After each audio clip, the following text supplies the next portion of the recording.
quiero contar que bueno, hice una presentación, como dijo Luisa, que se llama Convivencia y Violencia en las Escuelas. Traté de hacer un recorrido de algunos trabajos de investigación que hemos tenido, brevemente, para después centrarme en algunas cuestiones que tienen que ver más con algunas propuestas o cuestiones que tengan que ver con la intervención. Quería hacer mención a que yo vengo de un equipo de investigación donde están estos compañeros, algunos de los que están presentes con nosotros. Es una experiencia interesante sostener la investigación en las universidades públicas, con mucho esfuerzo, a veces con recursos insuficientes, pero bueno, para nosotros es una práctica que nos llena de satisfacción, y sobre todo cuando podemos integrar a los tesistas de grado que se van formando con nosotros y después van teniendo una participación cada vez mayor. Bueno, simplemente para hacer referencia a todos los compañeros que en este momento están participando y otros que se van agregando. Entonces, lo que planteo es bueno, hacer un poco un recorrido de algunas investigaciones sobre convivencia en la escuela, y después me interesaría compartir unos ejes de lo que planteamos como posibilidad de intervención, ya que en este marco de investigación que hacemos sobre la convivencia lo tratamos de pensar fuertemente desde una idea de investigación colaborativa, en el sentido de que trabajamos en la investigación, generalmente trabajamos con estudios cualitativos, también trabajamos con cuestionarios, con lectura de informes y relevamientos censales, pero básicamente nuestros trabajos son fuertemente estudios de caso en profundidad, con etnografías, con observación participante, grupos focales y sobre todo una fuerte idea de generar espacios de conversación con los adolescentes, con los adultos que trabajan con ellos, y en ese marco tratar de generar siempre, como somos docentes universitarios, justamente desde la extensión universitaria, generar propuestas o actividades en alianza para trabajar con ellos. Entonces, bueno, quería contarle un poco el recorrido que venimos haciendo. Desde el 2004 hasta 2007 emprendimos un conjunto de estudios donde más nos estaba preocupando una pregunta que tenía que ver en esta cuestión de cómo se articula el orden normativo escolar, cómo se va configurando las escuelas secundarias y qué pasa con los sujetos y los conflictos, ¿sí? Ahí de alguna manera estábamos partiendo de una mirada sobre la conflictividad. Ya estábamos teniendo una lectura crítica sobre los estudios de violencia en la escuela que se estaban dando, estábamos teniendo una lectura crítica de ciertas propuestas como el bullying, que para nosotros generaba una propuesta reduccionista de las violencias en las escuelas, y nos interesaba fuertemente trabajar sobre dos cuestiones. Una, las preocupaciones y los malestares docentes, que de alguna manera tenían que ver con preocupaciones a la hora de regular la disciplina, y en un momento particular de nuestro país donde se estaban dando las transiciones normativas para generar nuevos formatos de convivencia en la escuela. Entonces, de alguna manera ahí lo que fue importante para nosotros fue trabajar con los docentes cuáles eran estas preocupaciones, cuáles eran estos malestares a la hora de avanzar.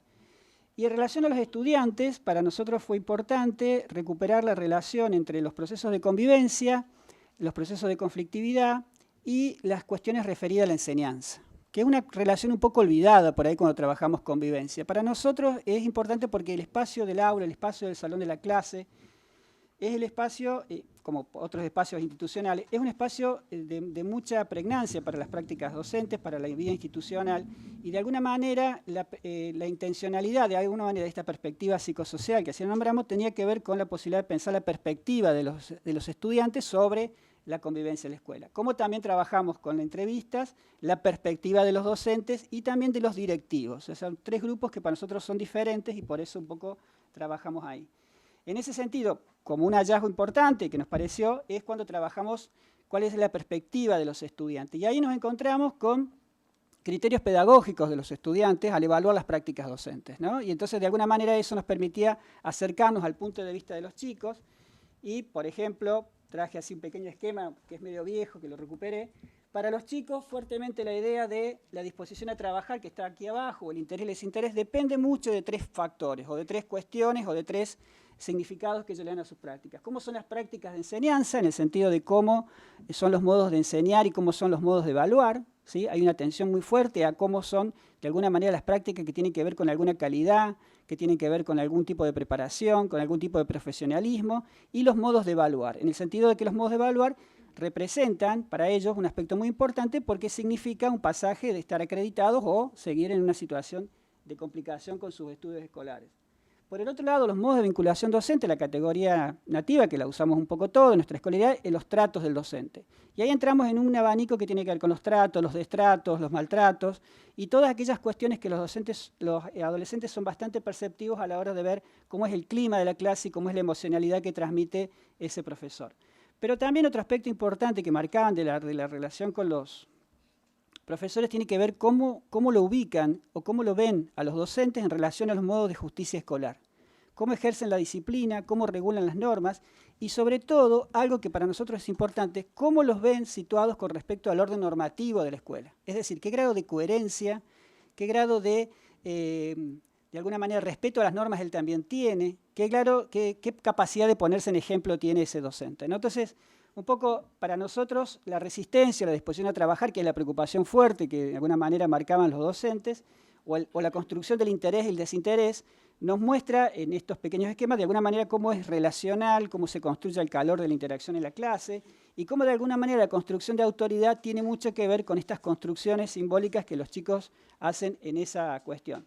Estos esquemas después los trabajamos en talleres de devolución con los profes, de alguna manera para tratar de acercar la perspectiva de los chicos a sus experiencias y de alguna manera tratar de construir algún tipo de reflexividad y de generación de propuestas de mejoras con ellos. Después, entre el 2008 y el 2010, ahí nos enfocamos más en algunos estudios que hicimos tratando de relevar intentos de las escuelas secundarias en avanzar en propuestas ya más institucionalizadas que de alguna manera tratábamos de ver cómo era la aplicación de las políticas de convivencia en algunas escuelas. Y empezamos a relevar estudios de casos. Yo había hecho algunos estudios con otras compañeras de Córdoba, como Nora Alterman, sobre los consejos de convivencia en la década de los 90, porque en Córdoba, en la década de los 90, fue una época de mucho trabajo sobre eso. Hubo experiencias innovadoras en la década de los 90, nosotros las habíamos relevado con Nora Alterman, que es una pedagoga de la Universidad Nacional de Córdoba. Y después, en el 2008, se vuelve a dar un auge de estas políticas. Entonces ahí volvimos a ver qué quedaba de esta idea de los viejos consejos de convivencia, qué pasaba con los acuerdos de convivencia, y de alguna manera nos encontramos con apuestas fuertes por generar algún tipo de democratización, pero también nos encontramos con que la modalidad que tuvo la política de convivencia en la jurisdicción de Córdoba, y que todavía hoy seguimos teniendo esas dificultades, para nosotros ha pecado un excesivo formalismo, es decir, se ha trabajado con una excesiva preocupación por la institucionalización de los acuerdos, quizás perdiendo este carácter instituyente que tenía la posibilidad de esta idea fundadora de que si trabajamos en consenso de las normas con los chicos y generamos un espacio de participación, no solamente podríamos generar algún tipo de mejora en esta cuestión de la aceptación de las normas como una gran preocupación, sino que también es una práctica de ciudadanía súper importante y que de alguna manera avanzábamos en ese sentido. Los procesos de participación han sido muy disímiles, ha habido procesos de participación simulado, procesos de participación donde ha habido una participación que fue más que consultiva, no solamente fue formal, los chicos pudieron participar, pero bueno, esas contradicciones de la aplicación de la política tienen mucho que ver con, para nosotros, más que mirando las dificultades de asumir esto de las prácticas docentes, cierto peso fuerte de este formalismo que yo les planteo en la política, ¿no? Coincide también con hechos políticos. En el 2010 en Córdoba se producen varias tomas de escuelas por ciertas dificultades de infraestructura, servicios y otras demandas. Se aprueba una ley de educación con una reforma importante. Nosotros participamos acompañando ese proceso en las tomas, o sea, las escuelas que estábamos indagando fueron tomadas. Entonces, bueno, ahí nos permitió generar varios trabajos que tuvimos que hacerlos porque no los teníamos previsto. Se hicieron varias tesis con esos temas.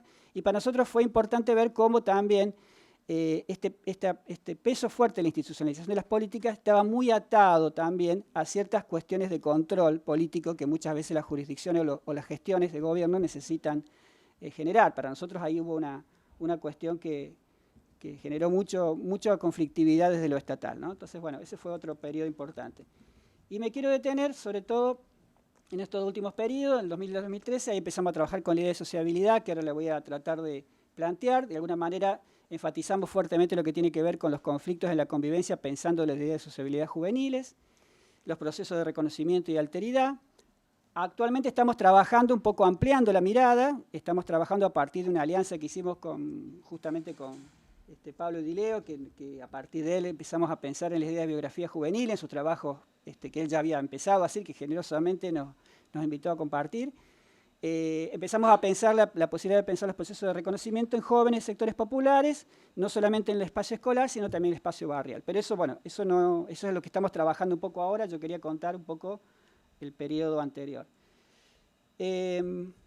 Entonces, ¿por qué enfatizar la dimensión de la sociabilidad juvenil para mirar la convivencia?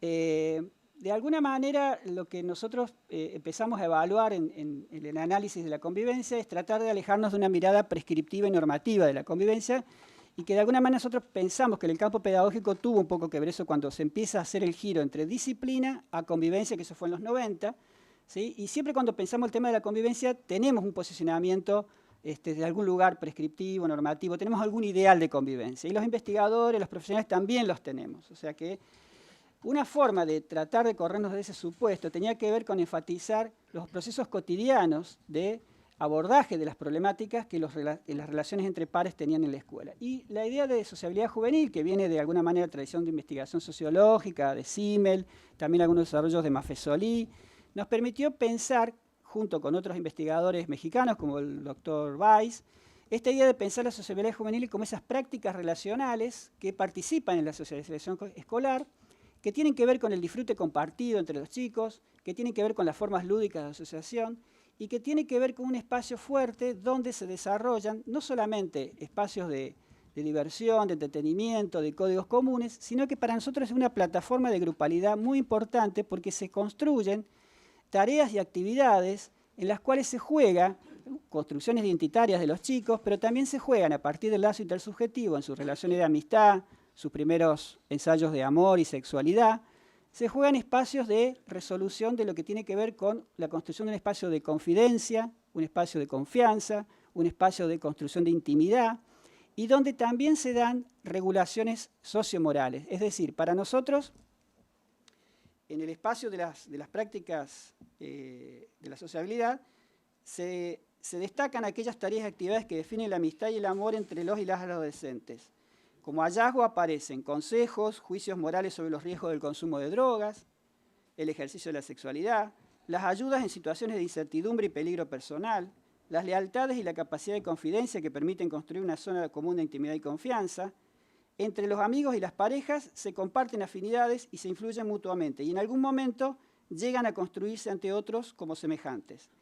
Para nosotros, recuperar este espacio tiene que ver con recuperar algo de una manera que trae esto del desarrollo psicologial o de las viejas psicologías del desarrollo, más mirado en clave sociohistórica y en clave institucional, para pensar cómo en esas relaciones los chicos recrean esquemas valorativos de clase, imperativos sexogenéricos y mandatos sociales y familiares, a la vez que es una playa de maniobras para nosotros, donde ensayan construcciones identitarias, construyen autoconfianza y también se pueden generar solidaridades y la apreciación del otro como un espacio, la apreciación del otro como alguien que puede ser cuidado, ¿sí? Entonces, para nosotros ese espacio, por ahí muchas veces a partir de ciertos imaginarios que tenemos de las relaciones entre pares, es un espacio olvidado de la socialización escolar, y recordamos siempre que la idea de socialización tiene que ver con también la socialización entre iguales, o la sociabilidad como un espacio importantísimo. Por eso para nosotros este espacio, que tiene que ver con un crecer juntos, porque no nos olvidemos que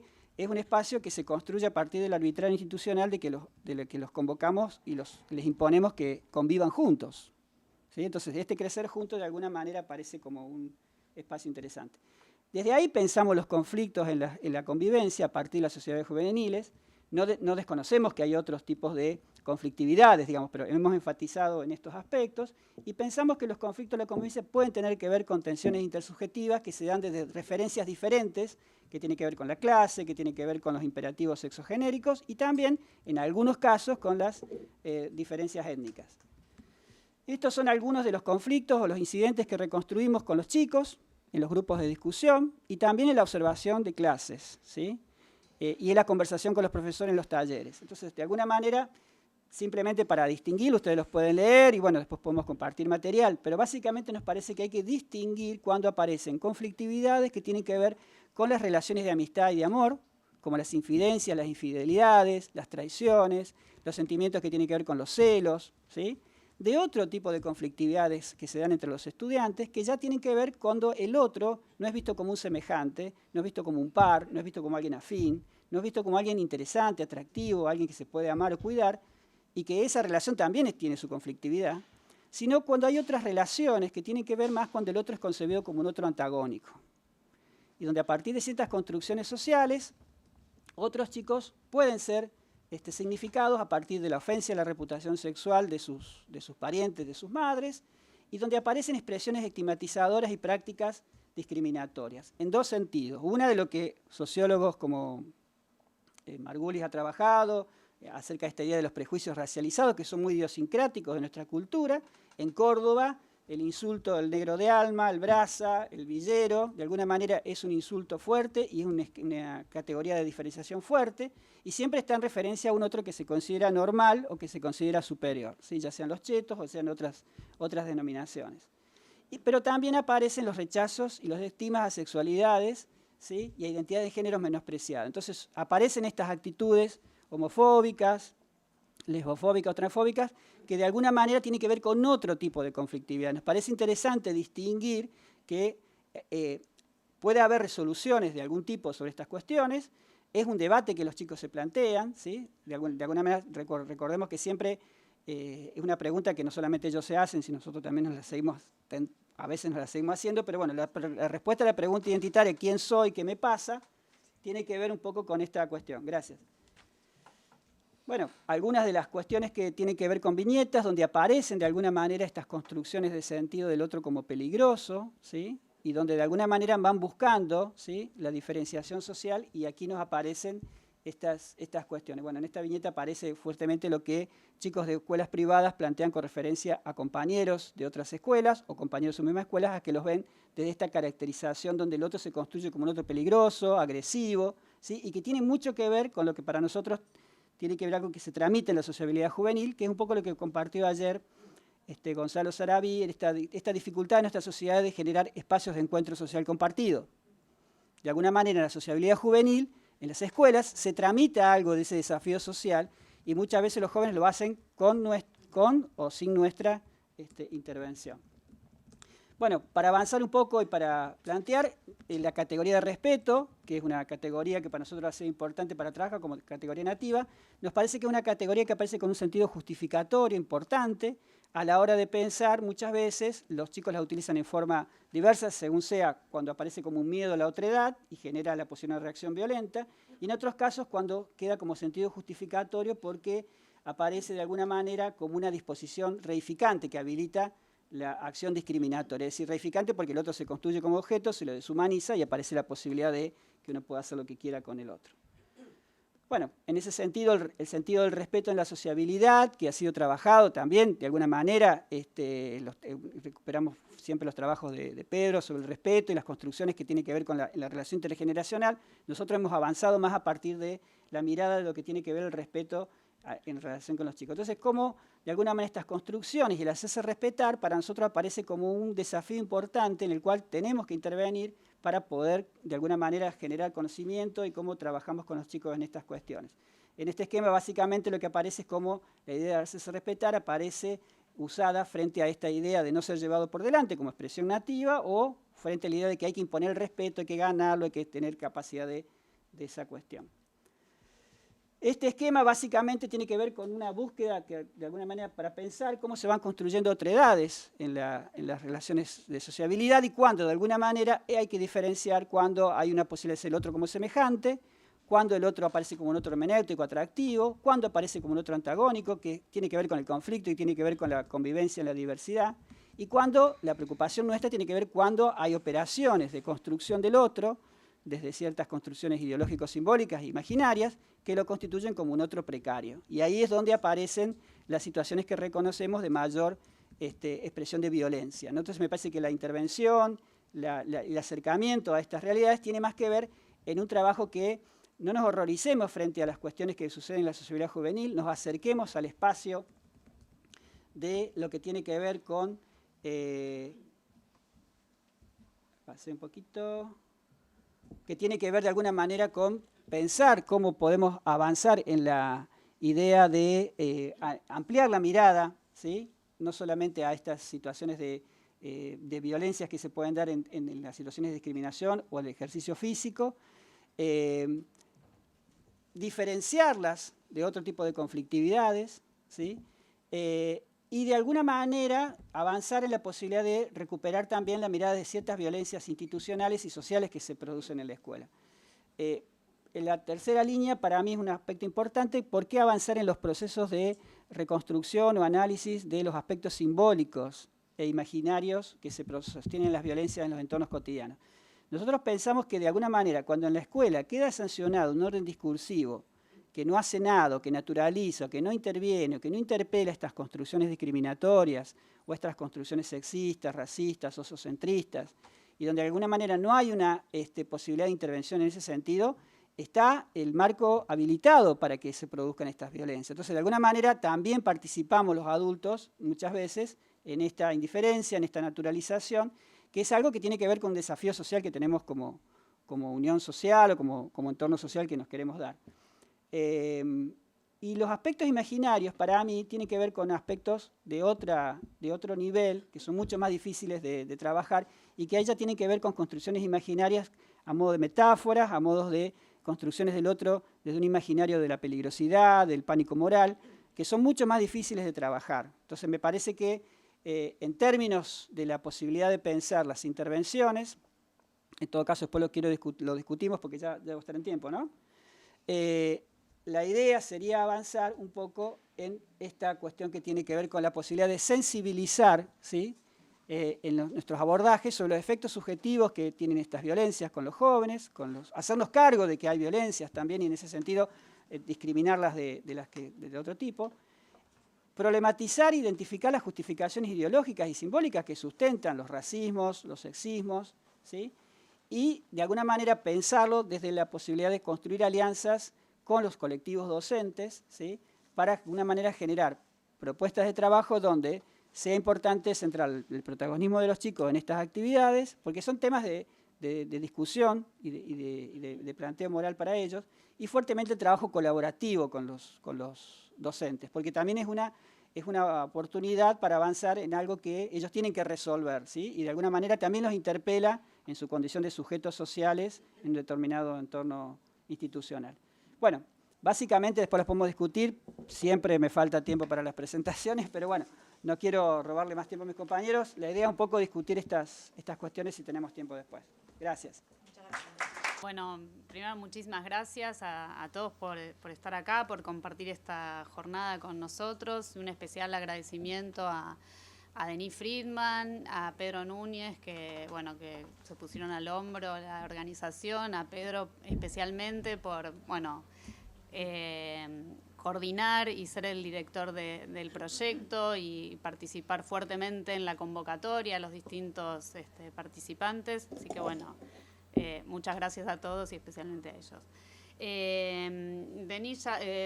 Luisa ya comentó el nombre de la ponencia que quería compartir con ustedes acá. La idea es trabajar sobre algunas cuestiones que tienen que ver con la dinámica de la convivencia escolar en las escuelas. Pongo un poco en contexto, quizás algo se conoce sobre esto, pero necesito como para partir, para pensar en algunas cuestiones que ocurren hoy en las escuelas. Pensar qué es la convivencia, a qué llamamos convivencia cuando nos referimos a ella. La reflexión sobre la convivencia empieza en la década de los 90 en la Argentina y es una preocupación por pensar cómo democratizar el espacio escolar, un espacio escolar cada vez más nutrido, cada vez más masivo, pensar cómo generar una inclusión de esos nuevos actores en las escuelas, cómo democratizar ese espacio a través de otras vías de pensar los vínculos en las escuelas y desde ahí nace la idea de el trabajo sobre la convivencia. La convivencia pensada en relación con algunos ejes en particular que tienen que ver con la posibilidad de dar mayor participación a los distintos actores en las escuelas, en la toma de decisiones, en la reflexión sobre distintos aspectos que hacen al cotidiano de la vida escolar. Ahí está. una cosa o la otra. Ahí vuelve. Sí, ahí Está cargando. Bueno. Ahí se está desenchufando. está como... Sí, Bueno. Ya va a volver. Ya va a volver. Mientras yo sigo avanzando, porque si no acá me van a ir descontando tiempo. Bueno, en relación con distintos aspectos que tienen que ver con el diálogo, la introducción del diálogo como una instancia de resolución de los conflictos, un espacio para, no sé si...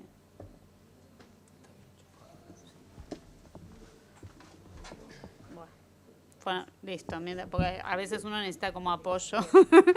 El lugar de la participación de todos los actores, decía, en especial el protagonismo de los jóvenes en la decisión, en la toma de decisión de algunas cuestiones que hacen a la dinámica de la vida escolar, y el diálogo como un espacio privilegiado para la resolución de los conflictos.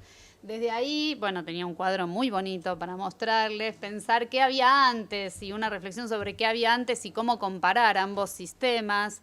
El sistema de convivencia se instala contraponiéndose al régimen de disciplina, que es lo que había previamente, y desde ahí hay como maneras muy diferentes de pensar los vínculos y la resolución de los problemas que ocurren en la escuela. Hay distintos ejes que uno puede tomar para pensar comparativamente ambos sistemas, y por un lado es pensar, bueno, de qué se ocupaba el régimen de convivencia, del régimen de disciplina, y de qué se ocupa el sistema de convivencia. En esa cuestión el régimen de disciplina se ocupaba recortadamente una mirada sobre la conducta particular de los sujetos, sobre el comportamiento, evaluando si eran conductas correctas o incorrectas, y desde allí pensar si era necesario asignarle una sanción o no.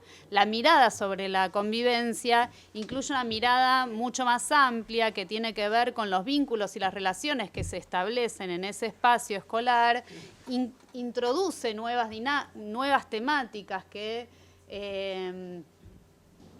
tienen que ver con la preocupación por las relaciones, la sexualidad, los derechos de los jóvenes, la discriminación. Hay una preocupación que excede el comportamiento y la conducta de los sujetos. En relación con las normas sería otro eje de análisis o de comparación entre ambos modelos, donde en el régimen de disciplina la preocupación estaba pensar las normas en relación a qué está prohibido hacer en la escuela o qué se debe hacer en la escuela, y en el sistema de convivencia las normas se las piensa más propositivamente, pensando en cómo o ancladas en qué valores establecer esas normas.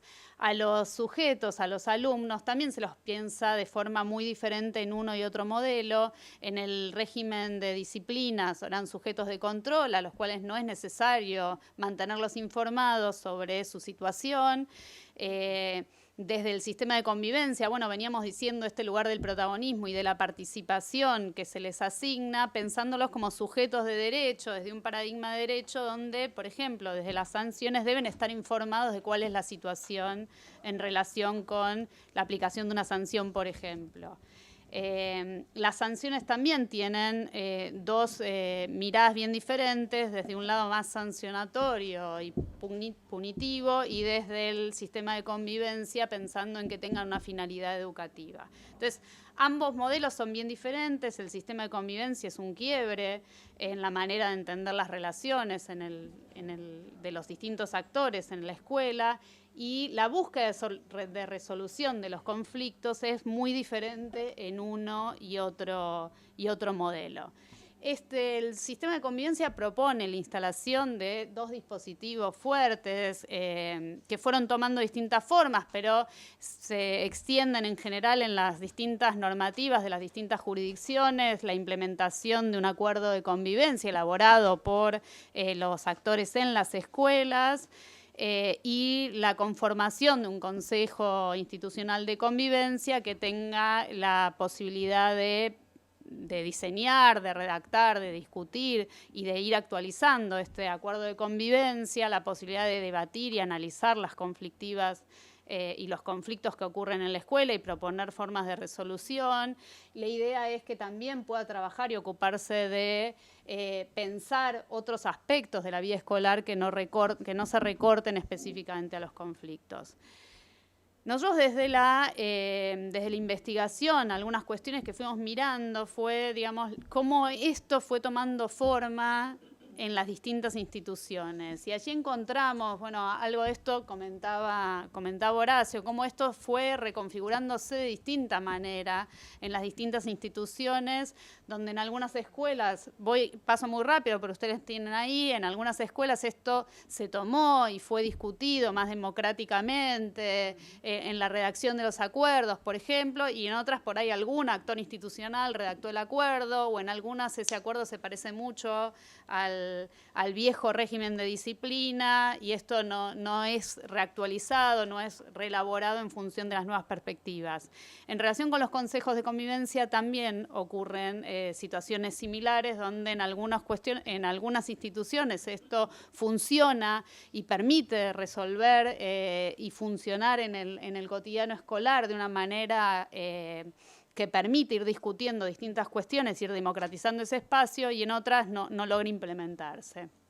Específicamente en relación con los consejos de convivencia encontramos, porque tiene que ver con un lugar de los actores, digamos, una cuestión es la participación de los estudiantes en la posibilidad de discutir una norma, y esto quizás es un poco más extendido, y otro aspecto es la posibilidad de que los estudiantes tomen la palabra y formen parte de las discusiones que hacen a cómo se resuelve un conflicto concreto en la escuela.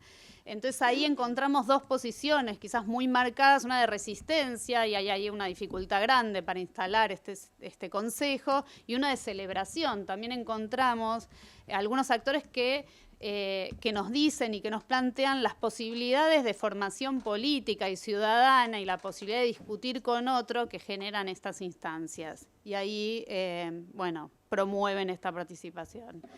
En relación con esto encontramos que las distintas escuelas, en base a sus distintos estilos institucionales, sus perspectivas ideológicas, su fuerte impronta que tengan, van traduciendo las normativas y no las aplican linealmente, sino que las reconfiguran y van tomando forma distinta y traduciendo de distinta manera.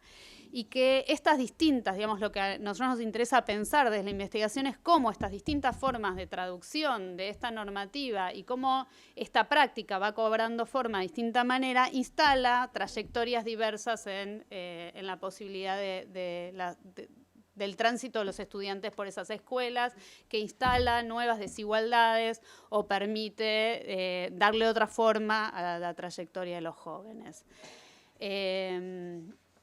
Hasta aquí he comentado algunas cuestiones del sistema de convivencia y su instalación en las escuelas. Ahora me gustaría detenerme en situaciones más puntuales de cómo a través de en las escuelas se van resolviendo distintos conflictos en particular. Voy a tomar 4 situaciones diferentes, si llego, si Luisa no me corta antes.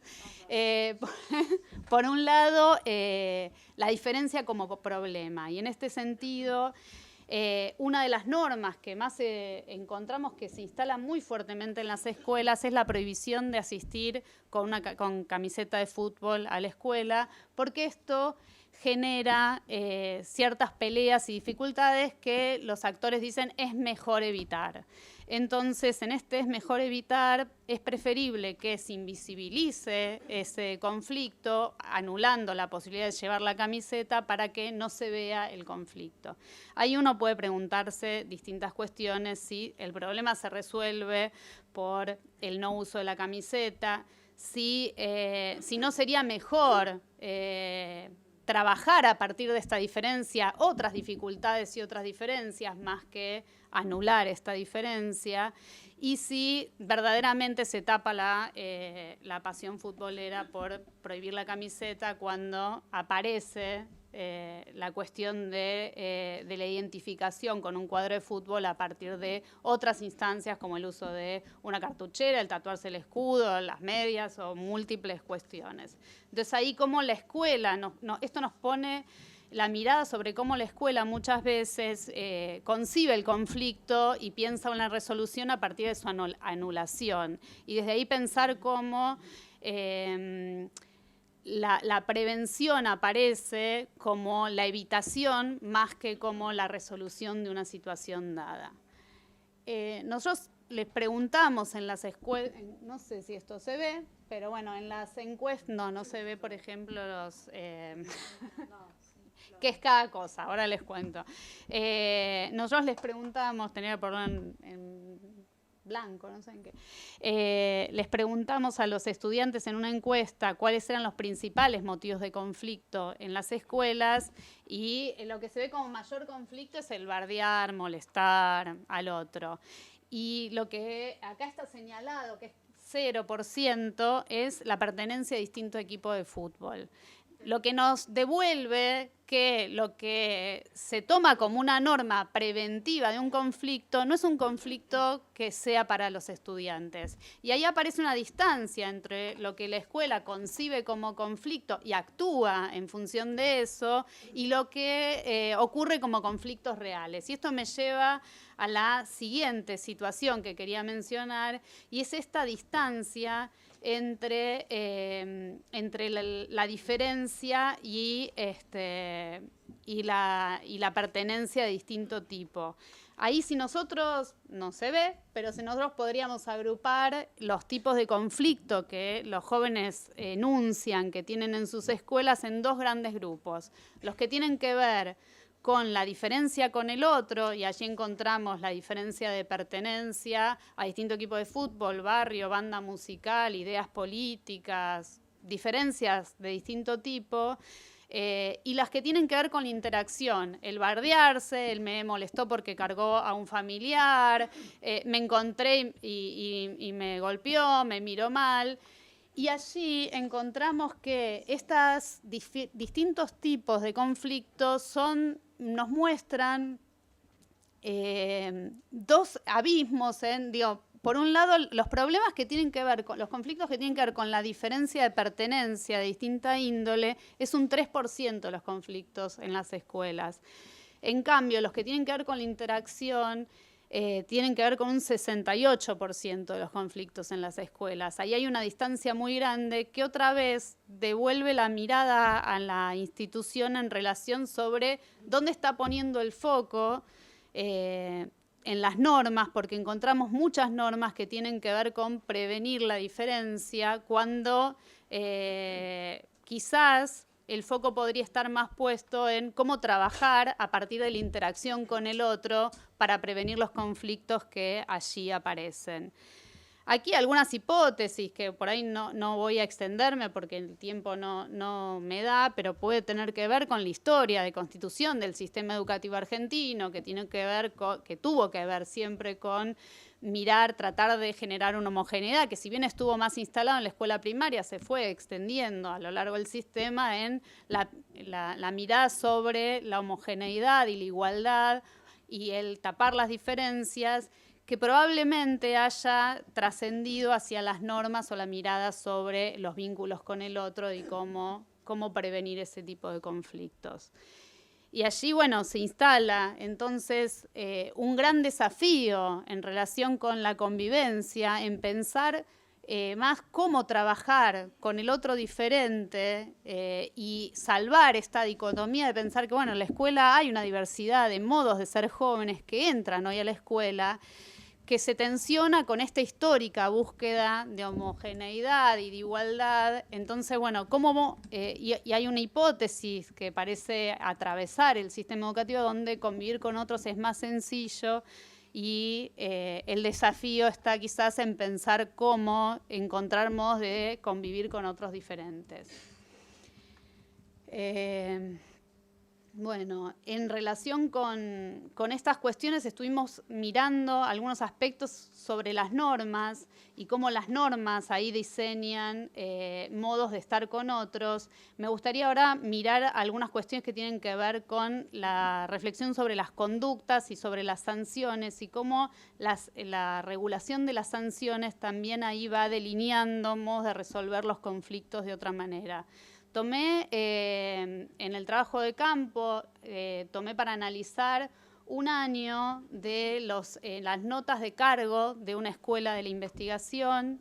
Las notas de cargo son unos documentos de este estilo, donde en las escuelas se anota, bueno, quiénes son los estudiantes que tuvieron conflicto, de qué año son, qué profesor interviene en esa situación.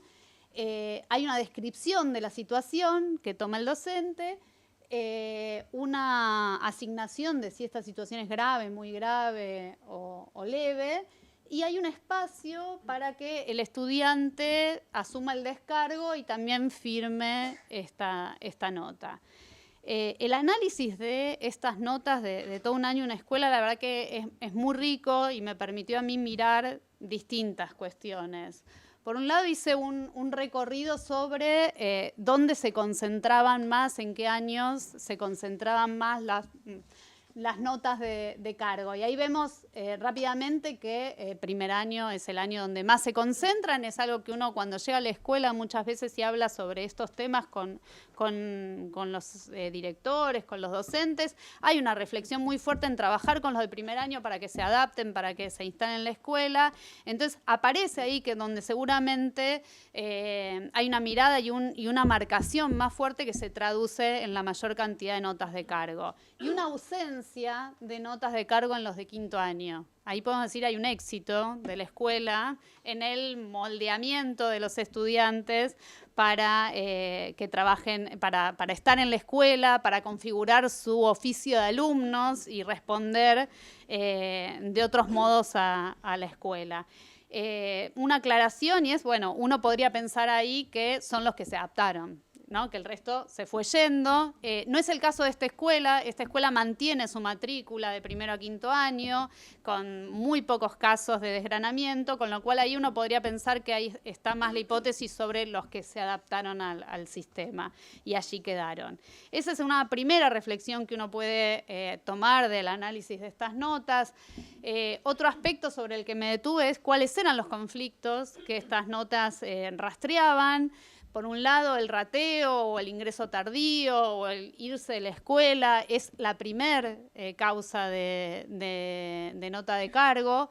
El segundo es la pelea con compañeros y ahí fui diferenciando también en qué años se concentran las notas según las conductas.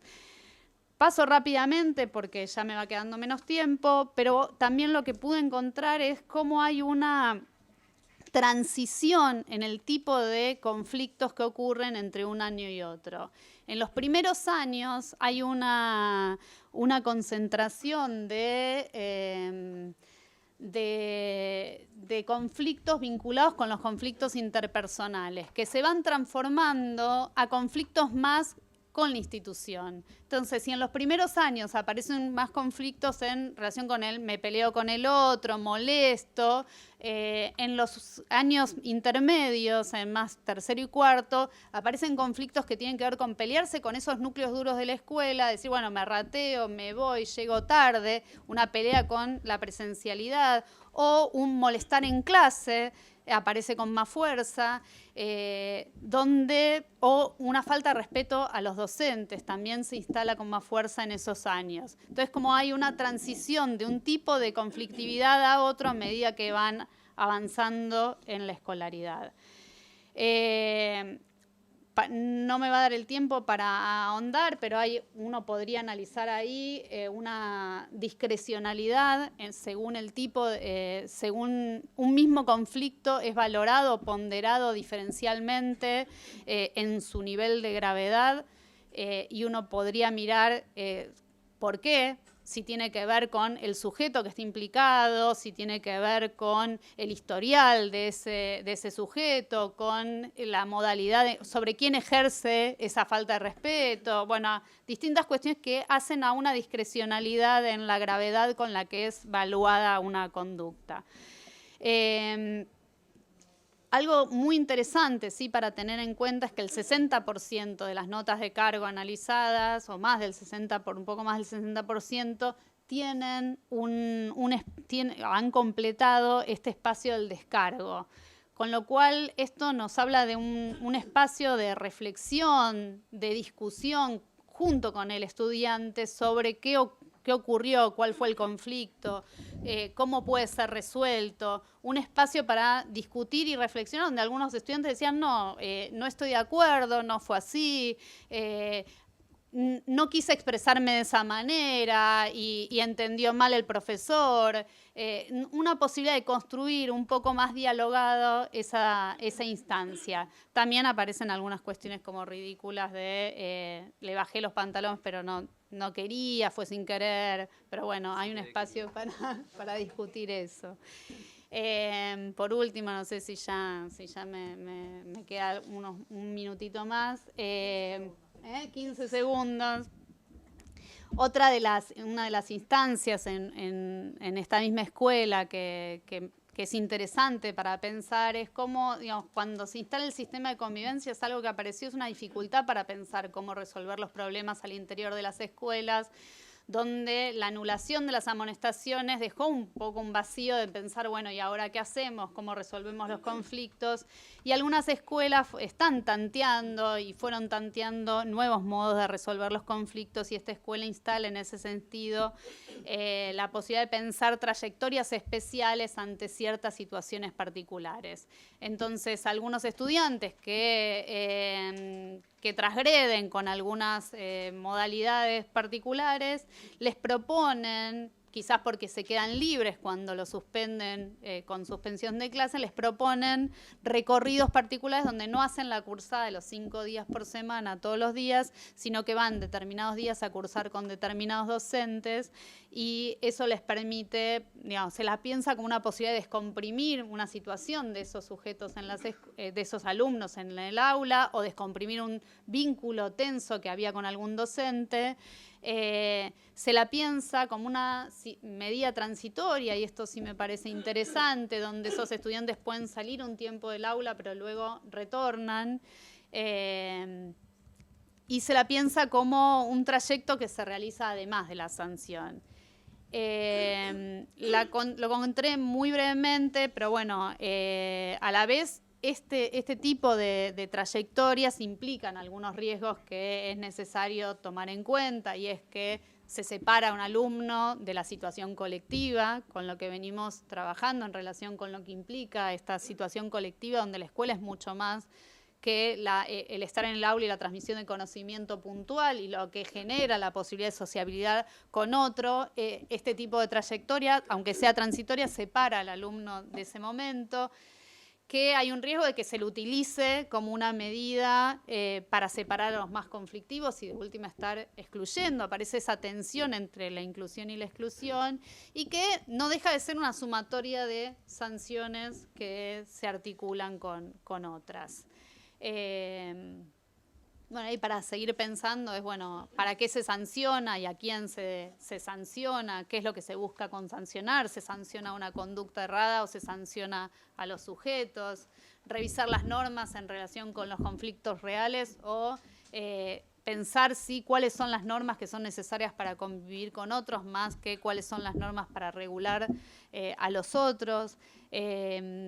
Pensar mejor cuáles podrían ser instancias donde los estudiantes puedan deliberar, pensar, participar junto con otros, intervenir en las distintas instancias escolares. Bueno, ahí también esta cuestión de es necesario poder pensar la sanción bajo un marco de justicia y cuál es lo que respalda ahí el marco de justicia en la decisión de una sanción. Y en este sentido poder dar lugar a otras voces que puedan participar allí. Bueno. Cuando me invitó Pedro para esta instancia, pensé, bueno, hacer un recorrido y reflexiones sobre experiencias de investigación, pero también de participación en proyectos en escuelas que estuvieron vinculados a mi trabajo de tesis de investigación doctoral, y después retomamos en distintos momentos con proyectos de la Universidad de Buenos Aires, en los cuales fuimos digamos, retomando, releyendo, aplicando, tanto en la Ciudad de Buenos Aires, también en la Ciudad de Junín, un poco estas experiencias que eran proyectos. Yo formo parte del área de salud del Instituto Gino Germani, digamos, y nuestra entrada a las escuelas un poco también fue la forma en la cual nos legitimamos nuestro ingreso. En mi trabajo de campo, yo tuve 3 años en 2 escuelas secundarias públicas de la Ciudad de Buenos Aires, fue, bueno, para hacer proyectos de promoción de la salud.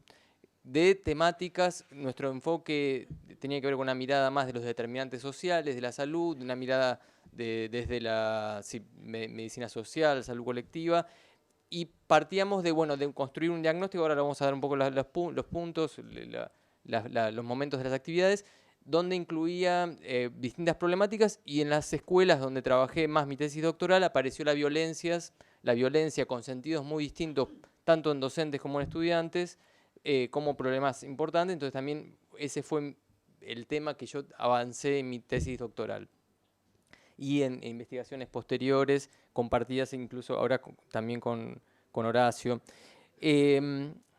Algunas de las cuestiones, los compañeros que ya me conocen son cosas que ya vieron, en relación a categorías que fueron surgiendo en estos proyectos y en mi investigación doctoral, que tienen que ver con, me parece que está muy vinculado con lo que plantearon los compañeros recién, pensar formas de intervención y de trabajo en la escuela en torno a la convivencia que no estén centradas en las dimensiones puramente normativas o de gestión de la convivencia, sino con la generación de espacios que den centralidad a la relación, a la dimensión relacional, tanto entre jóvenes como intergeneracional.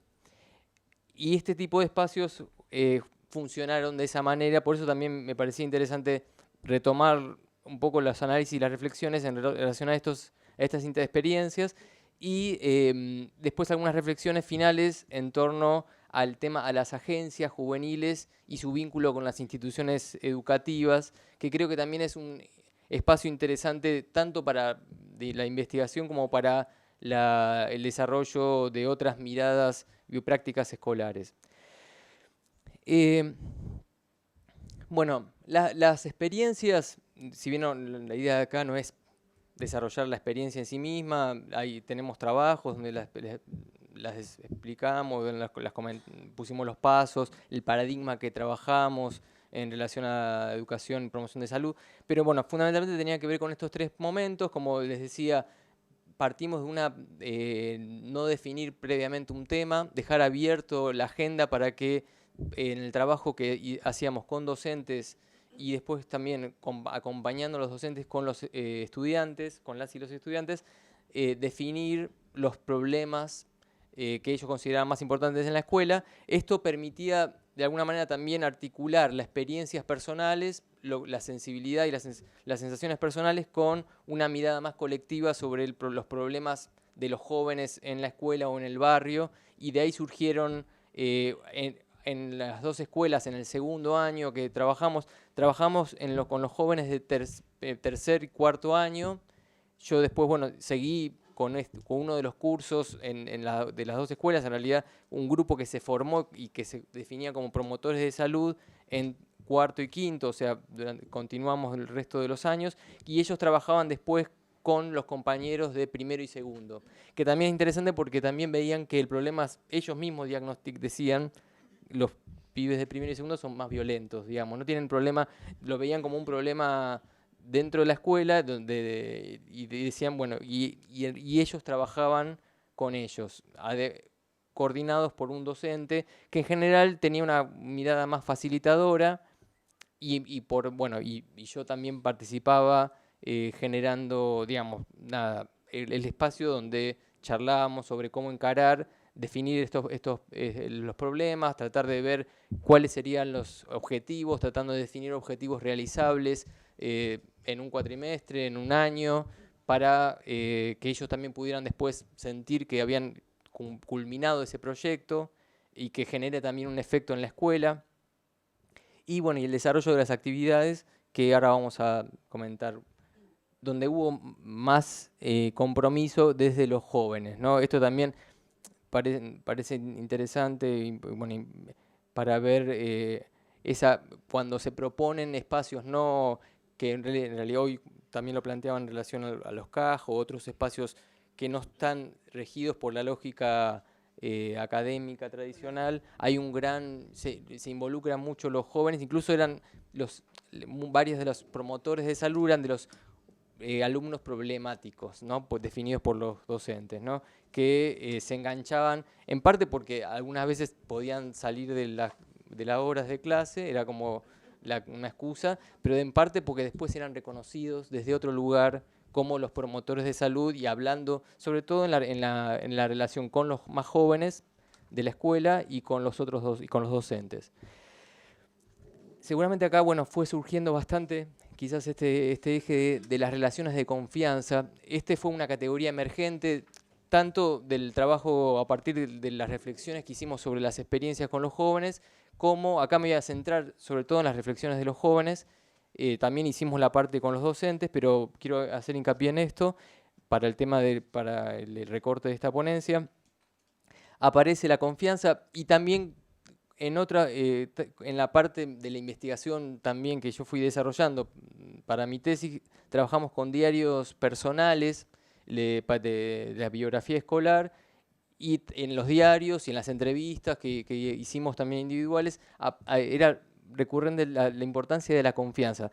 Tanto, bueno, en este caso como planteaba Horacio, en las relaciones entre pares, como un espacio de la sociabilidad juvenil fuera de la escuela, que era más común, los amigos en general no estaban tanto en la escuela, pero también en algunos amigos que formaban en la escuela y que aparecía esa dimensión como un elemento valioso, también frágil, que había que sostener, y también aparecía como algo recurrente en la relación, no algo común, pero sí aparecía en los diarios como algo destacado de sus experiencias escolares, el vínculo con alguna docente o algún preceptor o algún directivo que los trataban como personas, ¿no? O sea, me llevo bien como las profesoras que me tratan bien, que me tratan como persona, y muchas profesoras que aparte de tratarte como alumno, te tratan como persona, cosa que me parece que tendrían que hacer todas.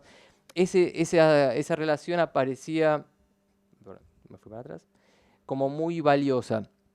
Después, bueno, aparece la confianza también como un requisito central para construir compromisos, fundamentar normas y creencias en las autoridades escolares, en relación también a lo que se viene charlando acá, sobre qué base reconstruir otras formas de convivencia o de normatividad.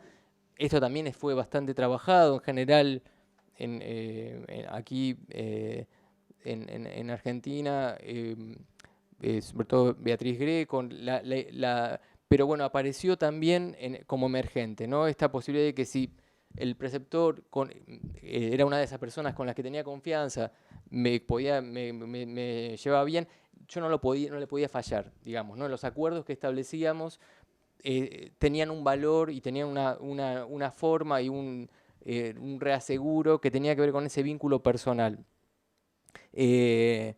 Donde tenías que cumplirla, ¿no? Es una cuestión de código, ¿no? Vos me dejás hacer esto, bueno, y no te puedo fallar en esto. Esta posibilidad de renegociar y de negociar las normas cotidianamente. Entonces, bueno, acá aparecen todas las relaciones de confianza con amigos, con compañeros, docentes y directivos. Entonces, como espacios donde se desarrolla la construcción de las experiencias sociales de estos jóvenes, donde adquiere un peso muy fuerte en sus trabajos de construcción de la experiencia, en sus trabajos de individuación, de subjetivación, y como fundamentadores, como fundamentos de las autoridades y normas escolares, y como lo plantea Beatriz Greco, con una potencialidad instituyente para construir otras formas de autoridad, o autoridades que no se basan en el modelo clásico de racional burocrático, de la normatividad, ni en la dimensión meramente carismática, sino en un vínculo cotidiano que tiene que ver con la dimensión más afectiva y bueno, que permitía sostener otro tipo de autoridad. Ahora, vamos a las proposiciones en torno a los espacios de diálogo, que en parte también tiene que ver con esto que estaban planteando también, tanto Horacio como Lucía, en relación a la posibilidad de construir otras formas de encuentro con los otros, ¿no? Estos espacios fueron, bueno, en este caso la experiencia de un grupo focal de uno de los chicos, de los grupos de promotores que trabajaron con compañeros de primer año, ¿no? Decía, nos sorprendieron que las reuniones, porque nos parecían chicos de primer año, tenían bastante formada la idea de lo que era la violencia, todo eso, y también no solo porque pensaban igual que nosotros, sino que el que pensaba distinto también, o sea, lo estaba pensando y lo estaba diciendo. Había chicos que no tenían nada que ver con lo que decía, con lo que yo pienso de la violencia, pero lo decían y no tenían ningún problema de hablar con un chico más grande y decir, mira, esta es mi postura. Y eso está muy bueno, o sea, no tiene miedo de qué puede llegar a pasar. Esa posibilidad de realmente encontrarse con un otro, o sea, esos chicos de primer año que hablaban distinto, que pensaban distinto, y que eso le generó también una inquietud personal, ¿no? Esa posibilidad de establecer un conflicto con el otro, pero un conflicto que construye, que reconstruye sus miradas sobre un tema, ¿no? Un conflicto cognitivo que permite modificar su postura también en el caso de los más grandes en relación a la temática de la violencia. Por otro lado, la dimensión, bueno, aparecía fuerte la posibilidad de opinar, dialogar, reflexionar, o sea, a partir del encuentro con otros alumnos, y aquí aparece la propuesta de institucionalizar espacios de tutoría entre pares, ¿no? Entre jóvenes, de los más grandes con los más chicos, porque surgían posibilidades, en gran parte por la confianza, surgían temas que con los adultos no surgían, ¿no? Entonces, esto lo veían como una posibilidad y de hecho era la propuesta más institucionalizada o más institucional que salían de estos proyectos, de que queden esos espacios fijos, ¿no? de tutoría. Bueno, los espacios de diálogo permiten, por un lado, tanto por las estrategias pedagógicas que ellos también valoraban mucho de algunos docentes que trabajaban con talleres de arte, talleres de literatura, con música, etcétera, para trabajar distintas problemáticas, como el caso de la violencia, pero también el tema de sexualidad o consumos de drogas. Una de las maestras trabajaba con las letras de los redonditos de ricota, y también hace un tiempo el campo que hicimos de callejeros, donde aparecía la cuestión de los consumos. Esto para ellos rompía con la lógica tradicional de la escuela y les permitía hablar de otras cosas. Después esta posibilidad de ponerse en el lugar del otro, instalar un conflicto, como que decíamos recién, a partir de esa erupción del otro, y una potencialidad para desnaturalizar y recrear saberes, identidades, normas y autoridades. Ahora, bueno, para ir ya vamos a los últimos temas, el eje. ¿Qué es lo que más valoraron, ¿no? los docentes, los estudiantes de estas actividades? Por un lado, la libertad y autonomía en la planificación y la concreción de las actividades, ¿no? Esto del Día de la Escuela Libre lo tomé del nombre que le dieron estos chicos, los promotores de salud de una de las escuelas, a una jornada que lograron dedicar íntegramente a las actividades que ellos venían organizando. O sea, después de varios meses de negociar, lograron que un día entero toda la escuela iba a estar dedicada a estos talleres sobre distintos temas. Trabajaban sexualidad, violencias, discriminación, que también ellos habían ido encontrando, identificando. O sea, además de la dinámica que tuvieron en otros años, que era ir a las aulas, en esta vez era todas las aulas dedicadas a los talleres simultáneamente, y los chicos de los otros cursos, de primero, segundo, iban circulando por las aulas viendo estos talleres, participando de los talleres. O sea, por supuesto los docentes y directivos más conservadores no querían, decían, se van a ir todos los alumnos, ni bien empecemos con los talleres, va a haber rotura de materiales, va a haber todo lo que, el caos que puede llegar a haber. No ocurrió nada de esto. Los chicos se quedaron, se mantuvieron, se cuidaron los materiales, se utilizaron muchos materiales didácticos de la escuela que ellos crearon y que armaron. Participaron docentes también, sobre todo los artísticas, literatura o de música, ayudando, facilitando cuestiones, pero nunca no hubo ningún conflicto. Este éxito para ellos fue muy valioso, tanto porque pudieron llevar adelante el proyecto y también para cómo se posicionaron frente a estos docentes más conservadores. O sea, tuvieron en la relación de fuerzas, lograron salir fortalecidos, ¿no?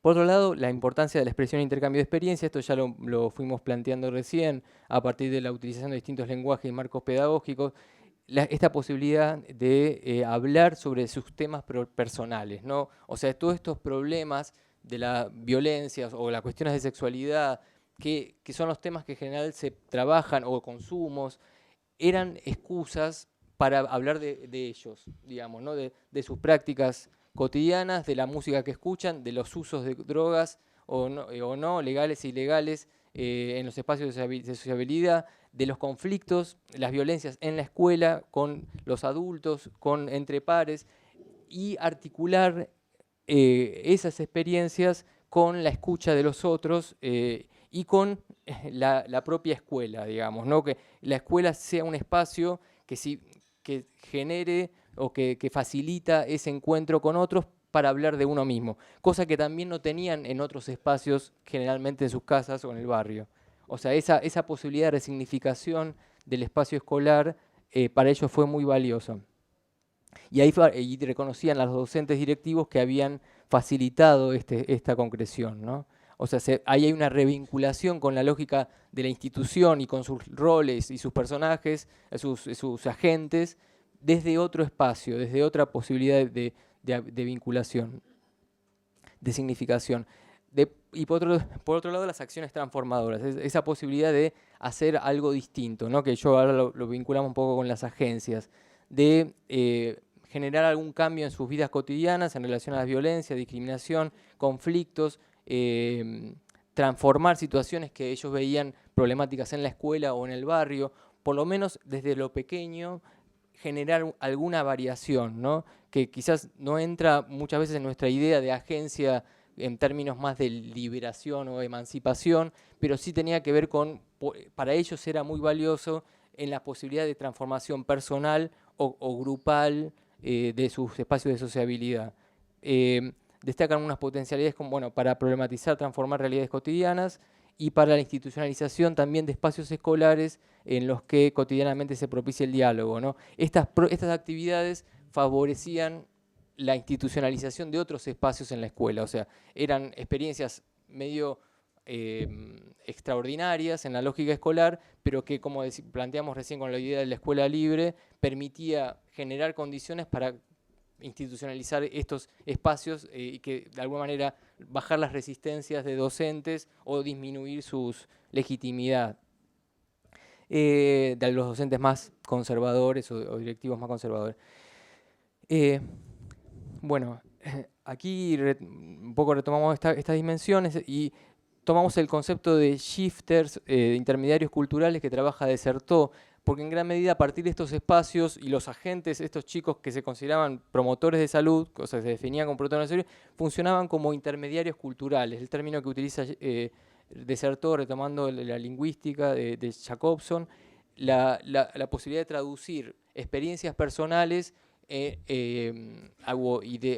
con saberes expertos, saberes abstractos, en este caso en relación a cuestiones de salud, de violencias, de convivencia, de consumos de drogas. O sea, establecer un puente entre los saberes, en parte que también hoy lo planteaba una compañera en relación a los CAG, de darle a los saberes una connotación más vital, vinculada a los deseos y más personales. Ya no sé. Yo soy malísimo. Listo, reflexiones finales. Un minuto. Saltan dos filminas. Las relaciones, entonces, de confianza, entonces, bueno, esto ya lo fuimos viendo, permiten reducir, y en parte también está presente en los trabajos de Horacio, de reducir la complejidad creciente generada en el encuentro con los otros y con los sistemas abstractos en la institución escolar, ¿no? La confianza es un término también muy trabajado en la sociología, sobre todo Giddens, bueno, Luhmann previamente. Permite sostener la seguridad ontológica, ¿no? La autoconfianza, y habilita nuevas posibilidades para el despliegue de las agencias, ¿no? Para Luhmann es central para poder pensar la agencia, y para y Giddens las relaciones de confianza, sobre todo en el contexto actual de la sociedad, en la modernidad post-tradicional, la segunda modernidad, como queramos. Por otro lado, la autonomía dialógica, la posibilidad de construir un tipo de autonomía, que esto me parecía también interesante, que no están centradas en la autonomía individual, en la idea clásica moderna de la autonomía kantiana, de darse la propia ley en forma individual, sino a partir del diálogo con los otros, ¿no? De construir espacios colectivos que amplían la dimensión de la autonomía en sus propias agencias, pero en relación con los otros. Y la posibilidad de transformación institucional, que ya lo planteé. Y finalmente el tema de la agencia. En estos espacios se producen en escenarios condiciones institucionales, vinculares y simbólicas que no eligen, o lo hacen solo en parte. Las y los jóvenes despliegan sus agencias, sus trabajos sobre sí mismos y sobre las y los otros, recreando o revinculándose con marcos referenciales en relación a los cuales van reconstruyendo sus identidades individuales y colectivas, ¿no? Esta posibilidad, digamos, cuando nosotros muchas veces nos ponemos muy críticos con la cuestión de la participación juvenil en la escuela porque nosotros le damos los marcos institucionales, en realidad uno, si piensa, ninguno de nosotros elige las instituciones, más puede elegirlas en el momento que entra, pero después, con suerte, digamos, ¿no? En instituciones educativas o laborales, pero después todas sus reglas, símbolos, vínculos, formas, climas, están dadas.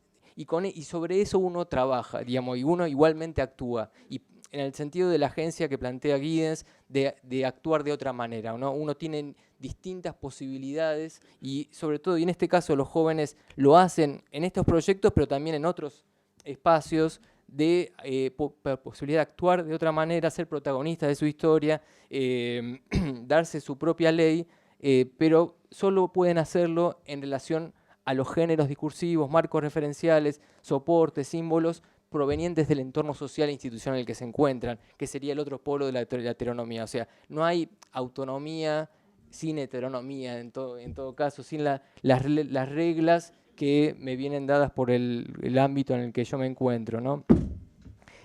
Por supuesto que si hay condiciones como estos espacios, y los que planteaba también Horacio, Lucía y varios proyectos que se plantearon acá, donde puedan generar encuentro intersubjetivo, vínculos, relaciones de confianza y oportunidades de reflexividad, etcétera, esta autonomía dialógica puede desplegarse y generar otras formas de otros símbolos, normas y otras formas de convivencia, y también una rearticulación de las propias prácticas, ¿no? Lo que planteaba Lucía recién. Y sí, los jóvenes que continúan, que después, o sea, que terminaron, se transformaron a sí mismos. Y está bueno, o sea, son exitosos, como todos, cuando pasamos un tiempo en una institución, si seguimos en esa institución, digamos, si la soportemos y además queremos estar, porque realmente los pibes, en gran parte, los que están es porque tienen ganas de estar ahí, a pesar de todo, digamos, van cambiando ellos mismos, ¿no?